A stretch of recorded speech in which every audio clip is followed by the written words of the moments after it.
Hello students, કેમ છો? મજામાં? ઓકે, આજે આપણે ચાલુ કરીએ છીએ ચેપ્ટર 7. પણ ચેપ્ટર 7 ચાલુ કરતા પહેલા એના માટેના કેટલાક બેઝિક ફંડામેન્ટલ્સ કે જે આખા ચેપ્ટરમાં ઉપયોગમાં આવવાના છે તેને પહેલા જોઈએ. કેવા ફંડામેન્ટલ્સ છે? તો પહેલા તો ચેપ્ટરનું નામ જ જોઈએ, એસી પ્રવાહ. 1 થી 6 ચેપ્ટરમાં આપણે પહેલા 2 ચેપ્ટરમાં સ્થિત વિદ્યુતભાર ભણ્યા અને ત્રીજા ચેપ્ટરથી લગભગ આપણે પ્રવાહની વાતો કરીએ છીએ. પ્રવાહની જે આ વાતો ચાલી રહી છે તેની અંદર પ્રવાહ આપણે ડીસી ભણ્યા. તો ડીસી પ્રવાહ કેવો હતો? તો સૌથી પહેલા આપણે જોઈએ કે ડીસી પ્રવાહ કેવો હોય છે.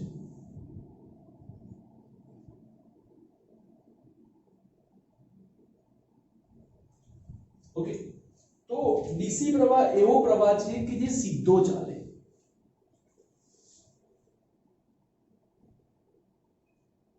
સીધો ચાલે તથા તેનું મહત્તમ મૂલ્ય જ હોય છે. મૂલ્ય વધઘટ થાય પણ સમય સાથે વધઘટ ન થાય, તે એક ધાર્યું વધેલું રહે, એક ધાર્યું ઘટેલું રહે. ઓકે, સાથે સાથે સીધો પ્રવાહ હોવાથી તેની કોઈ આવૃત્તિ હોતી નથી. મતલબ કે તેની આવૃત્તિ કેવી હોય છે? 0 હોય છે. ઓકે, તો આ વાત હતી ડીસી પ્રવાહની. તો હવે આપણે જોઈએ કે ડીસી પ્રવાહના ઉપર એસી પ્રવાહ કેવો છે. તો પહેલો આપણે એસી પ્રવાહ ક્યાં જોયો એ યાદ હોવું જરૂરી છે. તો સૌથી પહેલા આપણે એસી પ્રવાહ ક્યાં જોયો? ચલો યાદ કરો. તો સૌથી પહેલા આપણે એસી પ્રવાહ જોયો ચેપ્ટર 6 ની સૌથી છેલ્લી થિયરી, એસી જનરેટર, કે જેની અંદર આપણે એસી પ્રવાહ ઉત્પન્ન કર્યો. એ પ્રવાહની અંદર આપણને ઉપરનો ભાગ, નીચેનો ભાગ, ઉપરનો ભાગ, નીચેનો ભાગ સતત આ રીતે પ્રવાહ ઉલટ સુલટ મળતું હતું. એસી પ્રવાહને આપણે ઉલટ સુલટ ઓલ્ટરનેટિંગ પ્રવાહ કહીએ છીએ. ઉલટ સુલટ આ જે પ્રવાહ છે તે આવૃત્તિ ધરાવે છે.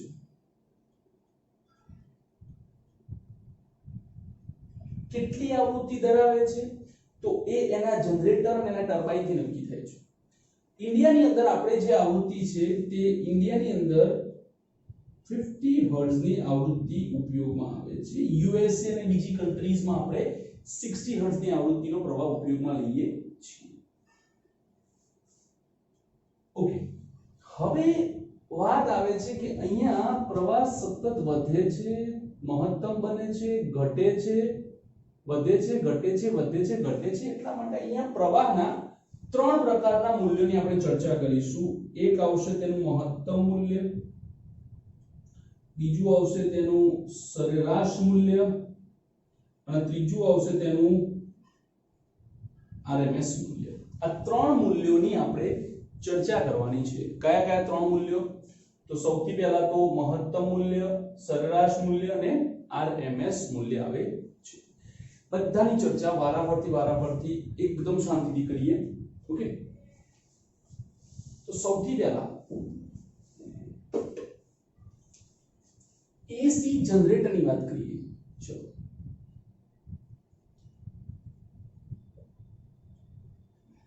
એસી જનરેટરની અંદર જે પ્રવાહ મળે છે, જે વોલ્ટેજ મળે છે તે કેટલો હોય છે?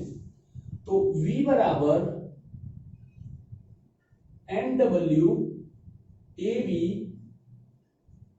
sin ઓમેગા t, જેમાંથી આપણે આ નવાબને મહત્તમ વોલ્ટેજ કહીએ છીએ. શું કહીએ છીએ? મહત્તમ વોલ્ટેજ. તો V બરાબર Vm sin ઓમેગા t લખીએ છીએ.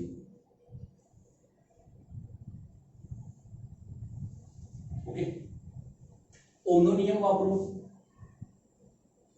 કે તમે જે ગૂંચળાને ઉપયોગમાં લીધેલો છે તેમાં શું હોય છે? તાર નીકાળેલા હોય છે. એ તારનો પોતાનો અવરોધ હોય છે. તો ઓહમના નિયમ પરથી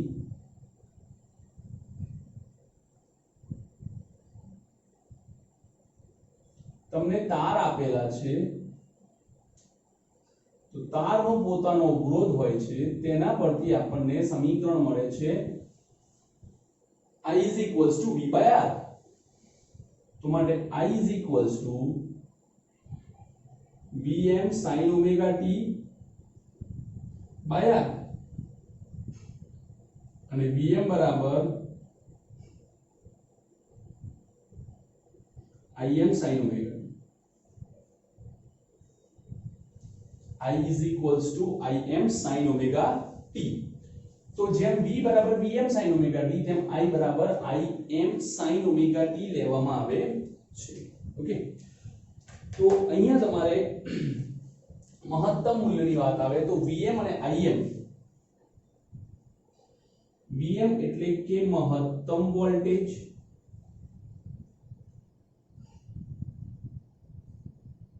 અને Im એટલે કે મહત્તમ પ્રવાહ તરીકે તેને લેવામાં આવે છે. મહત્તમ વોલ્ટેજ અને મહત્તમ પ્રવાહ તરીકે તેને લેવામાં આવે છે. હવે આપણે જોવાનું છે કે સરેરાશ કિંમત. તો સૌથી પહેલા તો આપણને સરેરાશ કિંમત કેવી રીતે મળે તો જોઈએ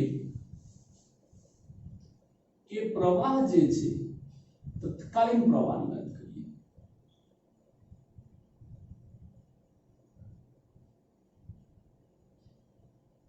તત્કાલીન પ્રવાહ કેટલો I બરાબર dq by dt I બરાબર dq by dt માટે dq બરાબર I dt બંને બાજુ સંકલન લો I dt dq બરાબર થાય q इंटीग्रेशन I dt. तो આપણે આ સમીકરણ ચેપ્ટર 3 માં સાબિત કરેલું હતું q બરાબર इंटीग्रेशन I dt. હવે આગળ જોઈએ કે જ્યારે આપણે સરેરાશની વાત કરીએ છીએ તો સરેરાશ પ્રવાહ એટલે કે I average delta Q by delta T. T1 delta T मतलब શું तो डेल्टा T मतलब के T2 minus T1 तो डेल्टा Q શું तो કે Q2 minus Q1. જો પ્રારંભ સમય T1 બરાબર 0 લેવામાં આવે છે તો તેનો વીજભાર Q1 બરાબર 0 કે પ્રારંભના સમય જ્યારે સમયગાળો શૂન્ય હોય છે ત્યારે કોઈ પણ વીજભાર પસાર થતો નથી. સમય શરૂ ક્યારથી થાય જ્યારથી આપણે સ્વિચ પાડીએ તો P1 બરાબર 0 Q1 બરાબર 0 અને T2 બરાબર T લઈએ તો Q2 બરાબર આપણે Q લઈએ તો અહીંયા મૂકી દો તો માટે I average is equals to Q by T થાય. હવે I એવરેજ ને આપણે આવી સંજ્ઞા પણ આપીએ છીએ અકીય સે ગોલી મારે. Okay, I is equals to અકીય સે ગોલી મારે. Q ની કિંમત અહીંથી મૂકી દઈએ integration I dt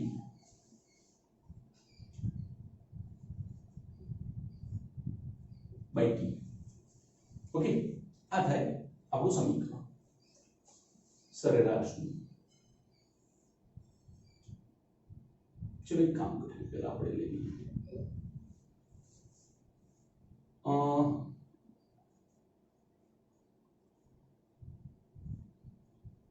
I dt integration t. હવે t શું છે અને એ તમને બતાવો c1 છે c2 છે.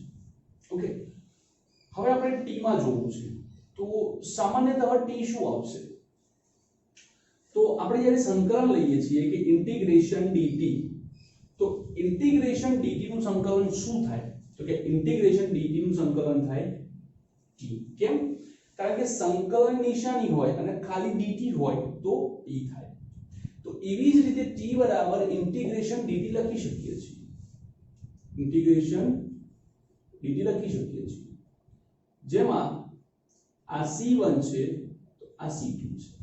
ઉપર નીચે બંનેમાં લિમિટ એક સરખી આવવી જોઈએ.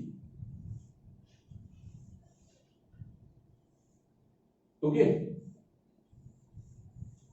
આ છે તમારું સમજ કે ભાઈ કેવી રીતે t બરાબર આ બનવું. ક્લિયર? તો આ છે સરેરાશ પ્રવાહનું સૂત્ર. એવી જ રીતે સરેરાશ વોલ્ટેજ હોય તો પણ એ જ રીતે આવશે. સરેરાશ વોલ્ટેજ આપણે લઈએ તો શું કરશો? તો I ની જગ્યાએ તમે V મૂકી દેજો.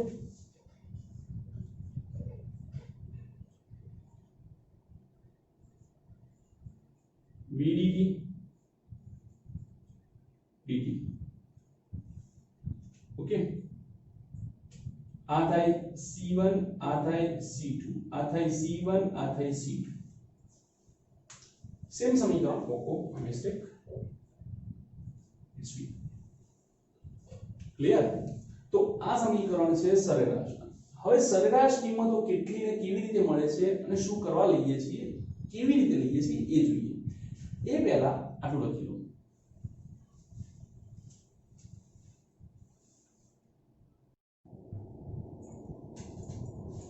ચલો, હવે આપણે જોઈએ કે આપણી પાસે જે આલેખ છે એ આલેખને આપણે કેવી રીતે અરેન્જ કરવાનું છે, એને શું કહેવાય, કેવી રીતે જોવાય.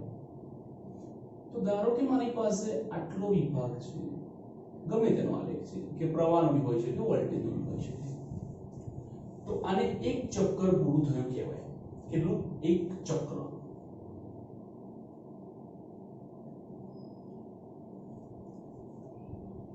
એક ચક્ર પર સમય 0 થી કેટલો જાય છે? તો એક ચક્ર, એક પરિભ્રમણ, એક તરંગ પૂર્ણ થવા લાગતા સમયને આપણે આવર્તકાળ કહીએ છીએ, કેપિટલ T. કેપિટલ T કહીએ છીએ. સોરી, કાં તો V હોય કાં તો I. તો એવી જ રીતે અડધું ચક્કર જે પૂરું થાય છે તેને આપણે શું કહીએ છીએ? T/2. શું કહીએ છીએ? T/2. હવે આ જ આલેખને આપણે અલગ રીતે બી બતાવી શકીએ છીએ. ઘણા બધા આને અલગ રીતે જોવે છે. અહીંયા vi જ આવે. અહીંયા t ના સ્થાને શું લખશે? Omega t. ઓકે, તો આ 0 છે મતલબ કે 0 છે. ઓમેગા t નો મતલબ થાય ઓમેગા એટલે કે 2π/t અને સ્મોલ t નો મતલબ થાય છે કે એક આવર્તકાળ હોય તો કેપિટલ T લઈએ. કેન્સલ 2π. તો તમને ખબર છે કે એક ચક્કર પૂરું થાય ત્યારે ખૂણો કેટલો પૂરો થયો કહેવાય? 2π જેટલો. તો આ થાય 2π. ઓકે, તો એવી જ રીતે જો આખાનો 2π હોય તો અડધાનો કેટલો થાય? π. શું સમજાવવા માંગુ છું એ જુઓ કે આપણા સમીકરણમાં લખ્યું હોય છે કે v બરાબર vm sin ઓમેગા t. તો sin ની જોડે હંમેશા આપણને શું મળે છે? ખૂણો મળે છે. શું મળે છે? ખૂણો મળે છે. sin ની જોડે હંમેશા આપણને ખૂણો મળે છે. તો ખૂણો હંમેશા શેમાં હોય? પાઈમાં હોય કે 2π. પણ ઘણી વખતે કિંમતોમાં ખૂણો આપેલો નથી હોતો. ઘણી વખતે કિંમતોમાં શું આપેલું હોય છે ખબર છે? સમય આપેલો હોય છે. t/2, t, 3t/2, 2t, 4t આવું આપેલું હોય છે. જ્યારે તમને કેપિટલ T માં કિંમત આપે ત્યારે તમારે સ્મોલ t ની જગ્યાએ મૂકવાની અને પાઈ માં કિંમતો આપે ત્યારે આખા ઓમેગા t ની જગ્યાએ મૂકવાની. શેની જગ્યાએ મૂકવાની? આખા ઓમેગા t ના સ્થાને મૂકવાની. ઓકે, હવે જુઓ આપણને ખબર છે કે ઓમેગા = 2π/t. t ને ઉપર લઈ લો તો ઓમેગા t = 2π થાય. બહુ વખત આવે છે ઓમેગા t = 2π થાય. લેટ મી ચેક કે નીચે દેખાય છે. યસ, ઓમેગા t = 2π મળે છે. તો હવે આપણે ચાલુ કરીએ કે એક ચક્ર પરનું સરેરાશ મૂલ્ય.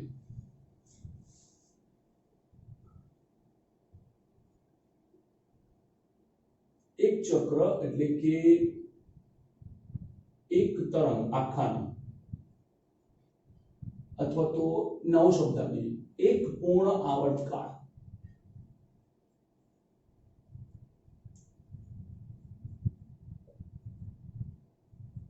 પરનું સરેરાશ મૂલ્ય. તો I is equals to integration IDT क्यों से गोली मारे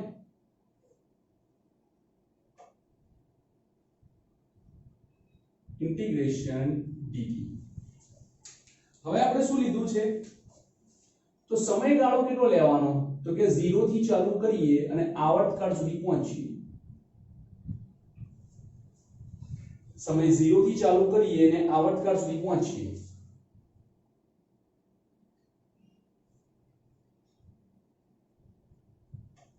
C1 बराबर 0 થી C2 बराबर t. હવે બીજું એક સિમ્પલ આપું. ધારો કે C1 C2 dt આપેલું છે, બરાબર? તો આનું સંકલન થશે, dt નું સંકલન થાય t C1 C2. તો આ જે લિમિટ છે કોના સ્થાને મૂકવાની? t ના સ્થાને. તો શું આવે? C2 C1. C2 એટલે t, C1 એટલે 0. કેટલા થાય? t. તો જ્યારે પણ તમને સમયની વાત આપે છે ત્યારે તમારે શું કરવાનું છે કે C1 તો 0 આવશે, C2 બરાબર t આવશે. એ બે લિમિટની બાદબાકી કરો અને એ તમારો કેપિટલ T આન્સર આવે. આવી રીતે સંકલન કરવાની જરૂર નથી.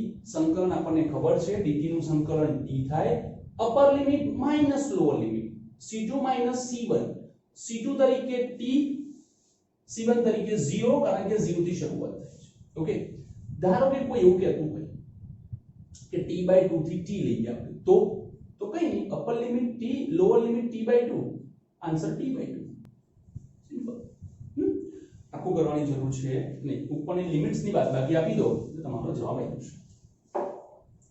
ઇન્ટિગ્રેશન i ના સ્થાને im sin omega t dt થાય છે. ओके, C1 તરીકે 0, C2 તરીકે t. હવે im બહાર કાઢો, t બહાર કાઢો.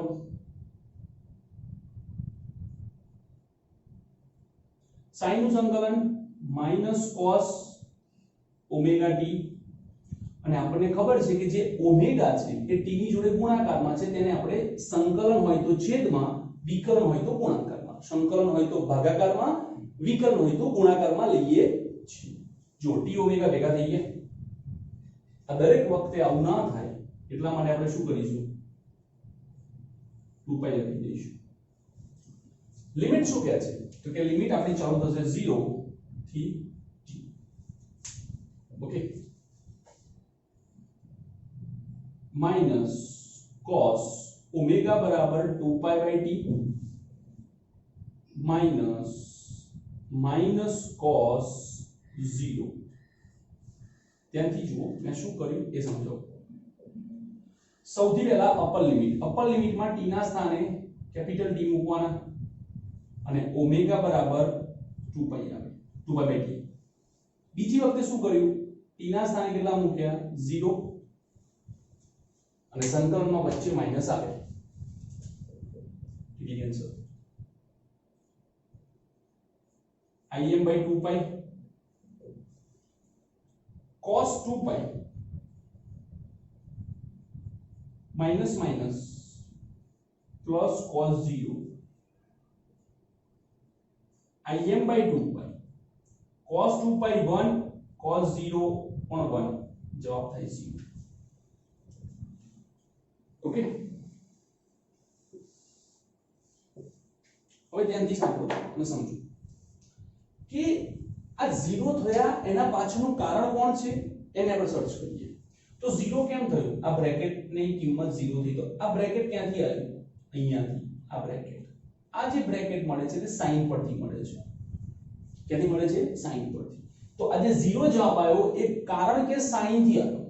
તો એનો મતલબ એ છે કે એક આવર્ત પરનું સરેરાશ મૂલ્ય શૂન્ય થાય કારણ કે જેટલો તે ઉપર હોય છે એટલો જ નીચે આવે છે. જેટલો જ ઉપર છે તેટલો જ નીચે આવે છે. આ બંનેની સરેરાશ કિંમત લો તો જવાબ કેટલો થઈ જાય? 0. કેવી રીતે? ધારો કે આ -10 છે અને આ કેટલા છે? તો કે +10 છે. સરેરાશ કિંમત માટે આપણે સમીકરણ કયું વાપરીએ છીએ? કે અવલોકનોનો સરવાળો ભાગ્યા અવલોકનોની સંખ્યા. અવલોકનોનો સરવાળો 10 - 10 0 ભાગ્યા 2 0. તો તમારે એ જોવું પડે કે કેટલું ચક્ર માંગેલું છે. તો એક આવર્તકાળ પરનું સરેરાશ મૂલ્ય કેટલું થાય? પ્રવાહનું 0. તો લખીએ કે એક આવર્ત પર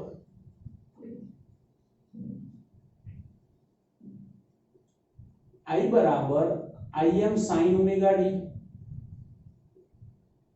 V बराबर Vm sin ओमेगा d નું સરેરાશ મૂલ્ય 0 થાય છે. એક આવર્ત પરનું સરેરાશ મૂલ્ય કેટલું થઈ જાય છે? 0 થઈ જાય છે. ઓકે, તો આ વસ્તુ આના માટે સાચી નથી કારણ કે જવાબ છે sin થી 0 થયો છે. તો અહીંયા આપણે બહુ શોર્ટમાં એવું લખીએ છીએ, બહુ શોર્ટમાં, કે એક આવર્ત પર આ યાદ રાખજો sin ઓમેગા d બરાબર 0 એનું સરેરાશ મૂલ્ય અને cos ઓમેગા t નું સરેરાશ મૂલ્ય પણ કેટલું થઈ જાય છે? 0 બની જાય છે. આ યાદ રાખજો. એક આવર્ત પર sin ઓમેગા t નું મૂલ્ય 0 અને cos ઓમેગા t નું મૂલ્ય પણ 0 બને છે. હવે આગળ જોઈએ તો એક આવર્ત પૂરું થઈ ગયું. હવે અર્ધ ચક્રનું જોઈએ. અર્ધ આવર્ત પર હવે આપણને ખબર છે કે અર્ધ આવર્ત મતલબ કે કાં તો ઉપરનો ભાગ આવે કાં તો નીચેનો ભાગ આવે. જો ઉપરનો ભાગ છે તો એ ધન છે અને એનો સરવાળો કરો તો ક્યારેય તે 0 ન થાય. નીચેનો ભાગ છે તે બધી જ કિંમતો ઋણ છે તો તેનો પણ સરવાળો 0 ન થાય. 0 ક્યારે થાય? એક ધન એક ઋણ એક જ ચક્રમાં બેસે તો. જોઈએ અહીંયા આપણે I is equals to Im sin omega d dt છેદમાં ખાલી dt. સમય ક્યાંથી લેવાનો છે? તો કે c1 બરાબર 0 થી c2 બરાબર t/2. c1 બરાબર 0 થી c2 બરાબર t/2. કેમ એવું t/2 લીધા? અર્ધ આવર્ત. અર્ધ આવર્તમાં શરૂઆત 0 થી પૂર્ણ t/2. તો આના લેવાય લઈ શકો છો t/2 થી t, તમારી ચોઈસ, કોઈ ઇશ્યુ નથી. I is equals to upper limit minus lower limit t/2 minus 0 it's t/2. તો તમે જુઓ ધ્યાનથી કે આપણો જે છેદ છે ને છેદ એમાં શું લખેલું હોય છે કે ભાઈ છેદમાં t/2. કેમ? જે આવર્તકાળ પરનું મૂલ્ય માંગે ને એ નીચે નાખવાનું. તમને આખા આવર્તકાળનું પૂછ્યું છે તો આખો આવર્તકાળ નાખો. તમને અડધા આવર્તકાળનું પૂછ્યું છે તો અડધો આવર્તકાળ નાખો. આ યાદ રાખજો. છેદમાં હંમેશા શું લખવાનું છે? જેટલા આવર્તકાળ પરનું પૂછે તેટલો આવર્તકાળ નાખવાનો. એક આવર્તકાળ પરનું પૂછે તો એક આવર્તકાળ નાખો. અર્ધ આવર્તકાળ પરનું પૂછે તો અર્ધ આવર્તકાળ પર નાખો. ઓકે, બુકની અંદર આવા સીધા સ્ટેટમેન્ટ આપેલા છે જે આવી રીતે સાબિત થાય છે. હવે આપણે જોઈએ Im sin નું થઈ જાય minus cos omega t 0 થી t/2. બે ઉપર 2Im/t છેદમાં ઓમેગા. કેમ? જે આગળ કર્યું તે જ પ્રમાણે ઓમેગા અને t કેટલા થાય? 2π. તો અહીંયા આપણે જે t ઓમેગા લખીએ છીએ એમાં આપણે 2π મૂકીશું. minus cos ઓમેગા બરાબર 2π/t. એકવાર ટાઈમ ની જગ્યાએ t/2 મૂકો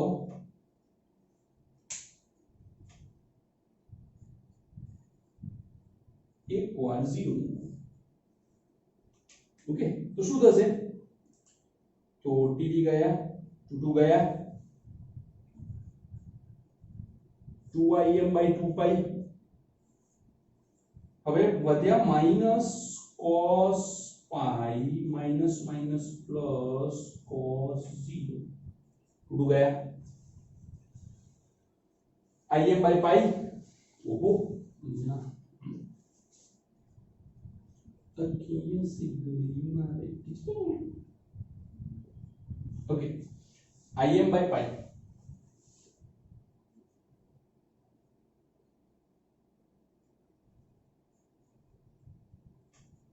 cos pi minus 1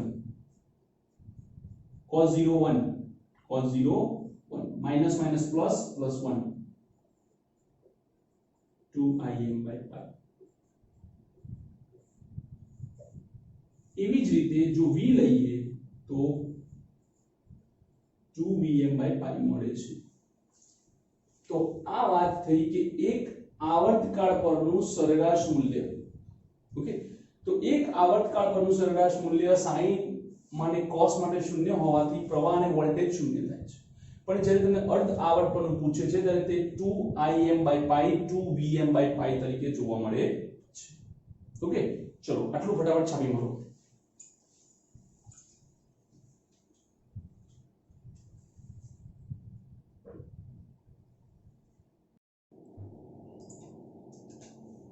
હવે આવે છે મોસ્ટ ઇમ્પોર્ટન્ટ વાત શું તો RMS વેલ્યુ એટલે શું તો ધ્યાનથી જોઈએ કે RMS વેલ્યુ એટલે શું RMS R मतलब कि रूट M मतलब कि मीन S मतलब कि स्क्वायर वर्गमूल सरेराश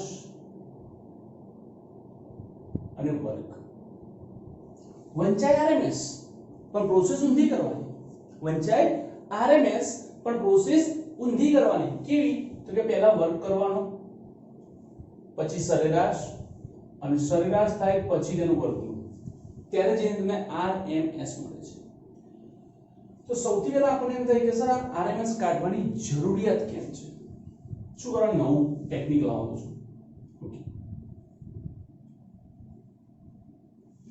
હમણાં આપણે શું ચર્ચા થઈ કે એક આવર્ત પરનું સરેરાશ મૂલ્ય જે છે તે શૂન્ય થાય છે બરાબર ઓકે તો એનો મતલબ એ થાય કે આપણી પાસે જો a મીટર હોય તો તે 0 પ્રવાહ બતાવવો જોઈએ પણ વાસ્તવમાં બતાવતો નથી કેમ તો એક આવર્ત પરનું સરેરાશ મૂલ્ય જો શૂન્ય હોય તો a મીટરને પ્રવાહ મળતો જ નથી અને a મીટર પ્રવાહ બતાવવો જ ના જોઈએ પણ a મીટર પ્રવાહ દર્શાવે છે ખાસ મેઇન વાત શું છે તો અહીંયા એક આવર્ત પરનું સરેરાશ મૂલ્ય શૂન્ય થાય છે પણ પ્રવાહ 0 નથી મતલબ કે પ્રવાહની ગેરહાજરી નથી યાદ રાખજો કે એક આવર્ત પરનું મૂલ્ય સરેરાશ મૂલ્ય શૂન્ય છે પણ પ્રવાહ હાજર છે કંઈક મૂલ્ય એનું મળે છે સાધન કામ કરે છે તમે તરત જ જુઓ પંખો છે ટીવી છે ફ્રીજ છે એસી છે લાઇટ્સ છે આ બધું જ એક આવર્ત પર ચાલે છે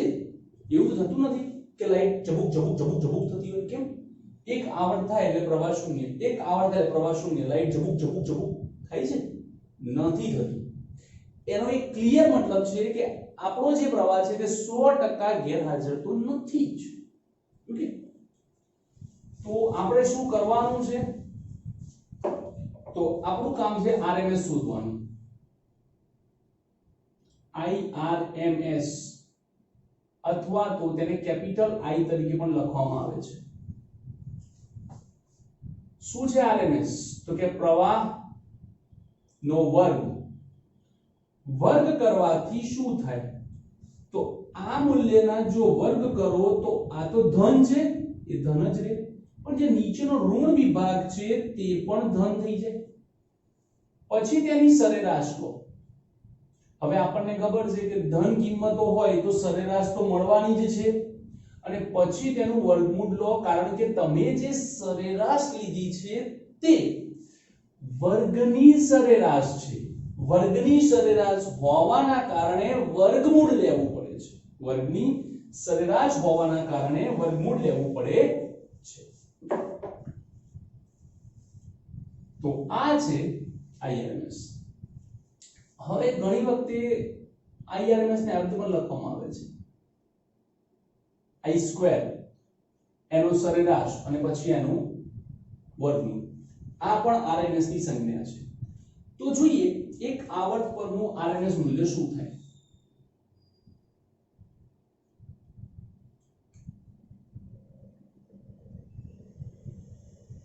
એક આવર્ત પર RMS મૂલ્ય. તો સૌથી પહેલા આપણી પાસે પ્રવાહ છે Im sin ઓમેગા t. આપણે તેનો વર્ગ કરીએ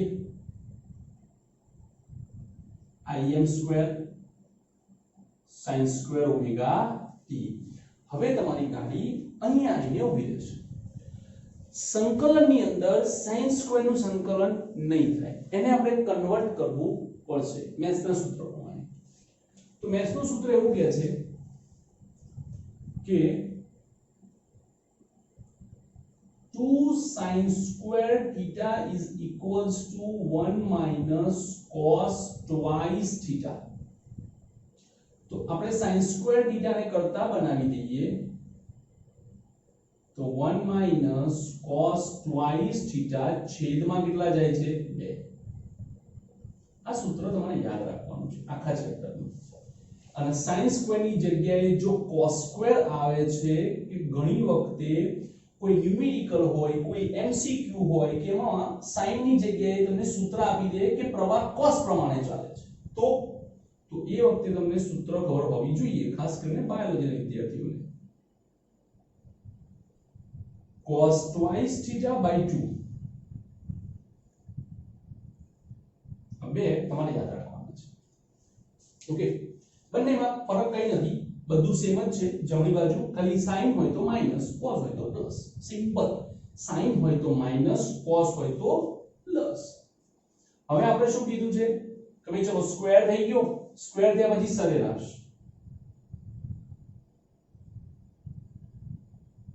એક આવર્ત પરનું સરેરાશ મૂલ્ય આપણે લેવાનું છે. તો આપણે શું કરીશું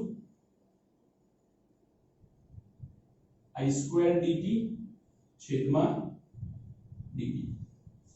એક આવર્ત પરનું સરેરાશ મૂલ્ય લેવા જાઓ એટલે 0 થી t, 0 થી t, t - 0 t થઈ ગયા.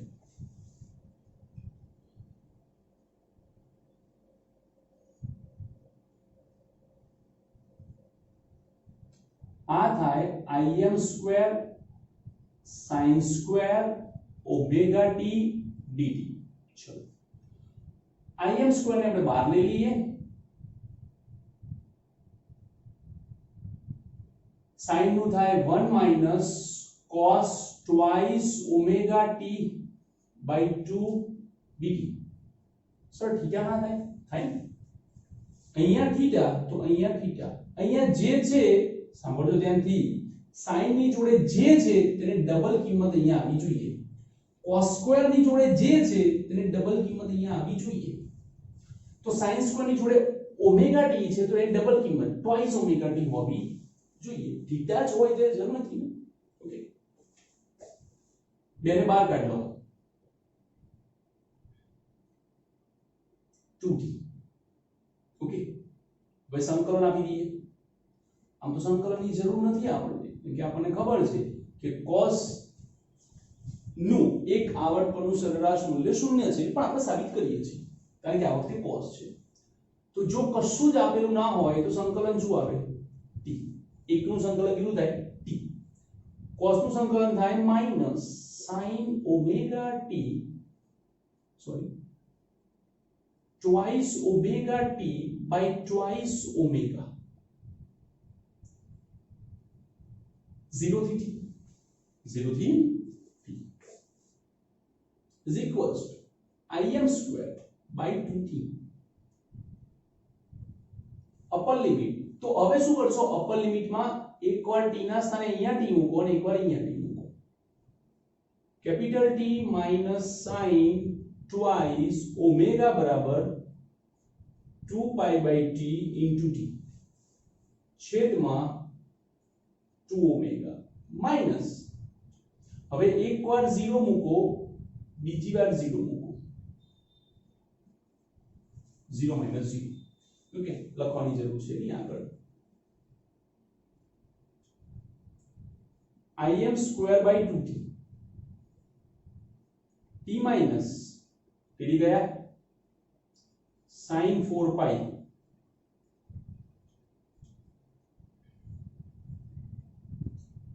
જ્યારે પણ sin ની જોડે પાઈ આપેલો હોય અને એના છેદમાં કંઈ પણ ના હોય શાંતિ સાંભળજો જ્યારે પણ sin ની જોડે પાઈ આપેલો હોય અને એના છેદમાં કંઈ ના હોય જેને આપણે શું કહીએ પૂર્ણ પાઈ શું કહીએ પૂર્ણ પાઈ તો પૂર્ણ પાઈ હોય ત્યારે હંમેશા sin ની કિંમત 0 im square by 2t t minus 0 im square by 2t it's t cancel तो થાય im square by 2 હવે આપણે જોઈએ છીએ કે i square તો આપણને મળી ગયા im square by 2 આપણે જોઈએ છે વર્ગમૂળ કેમ કારણ કે પહેલું સ્ટેપ હતો વર્ગ જે કર્યો બીજું સ્ટેપ હતું સરેરાશ જે આવ્યું ત્રીજું સ્ટેપ છે વર્ગમૂળ અને આને આપણે કહીએ છીએ i અથવા તો irms કેપિટલ માં પણ લખી શકો છો im સ્ક્વેર નું વર્ગમૂળ im અને 2 નું વર્ગમૂળ ના નીકળે મને √2 ઓકે એવી જ રીતે v બરાબર vrms vm by √2 તો આ જે સૂત્રો છે જે કિંમતો છે એ ખૂબ જ અગત્યની છે દાખલામાં બહુ બધી વાર આવે છે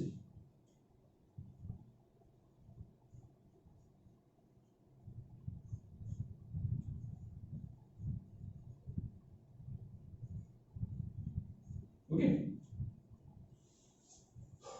હવે ધ્યાનથી સાંભળો આપણી પાસે જે એ મીટર છે જે વોલ્ટ મીટર છે ઓકે એ મીટર અને વોલ્ટ મીટર ગેલ્વેનોમીટર બધા જ તો જેટલા પણ મીટરો છે એ બધા જ મીટરો RMS મૂલ્યો જ માપે કેટલા મૂલ્યો માપે RMS મૂલ્યો જ માપે છે તે ક્યારેય મહત્તમ કે ન્યૂનતમ મૂલ્ય માપતા નથી એટલે કે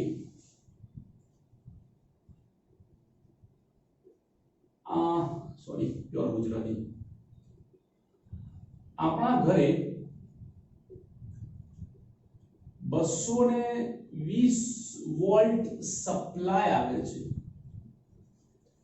તમને એવું કહેવામાં આવ્યું છે કે 220 વોલ્ટ સપ્લાય આપણા ઘરે આવે છે બહાર મૂક્યું છે કોઈ ઇલેક્ટ્રિશિયન આવશે માપીને બતાવશે જુઓ તમારા ઘરે 220 વોલ્ટ છે તો યાદ રાખજો કે 220 વોલ્ટ એ VRMS જ છે VM નથી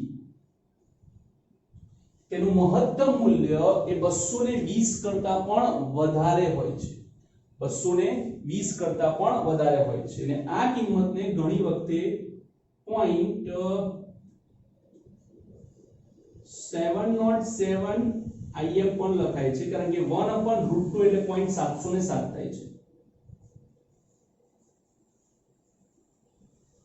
ઓકે તો આ થઈ ગયું તમારું RMS નું મૂલ્ય અને આ બધા જે સમીકરણો છે તે ચેપ્ટર્સમાં આપણે વારંવાર વાપરવાના છે એના ફંડામેન્ટલ્સ છે ચેપ્ટર્સના તો અહીંયા જે આપણે લેક્ચર ઉપયોગ કર્યો છે કે એ જે લેક્ચર છે આની અંદર માત્ર ને માત્ર એવી વસ્તુનો ઉપયોગ કર્યો છે કે જે બુક્સની અંદર સીધું આપેલું છે કેવી રીતે આવે છે એની માહિતી આપેલી છે બરાબર તો આ છે આપણો આજનો લેક્ચર ચેપ્ટર 7 નું ઇન્ટ્રોડક્શન કહીએ તો પણ ચાલે ઓકે લખી લો. And if you like this video, then comment it.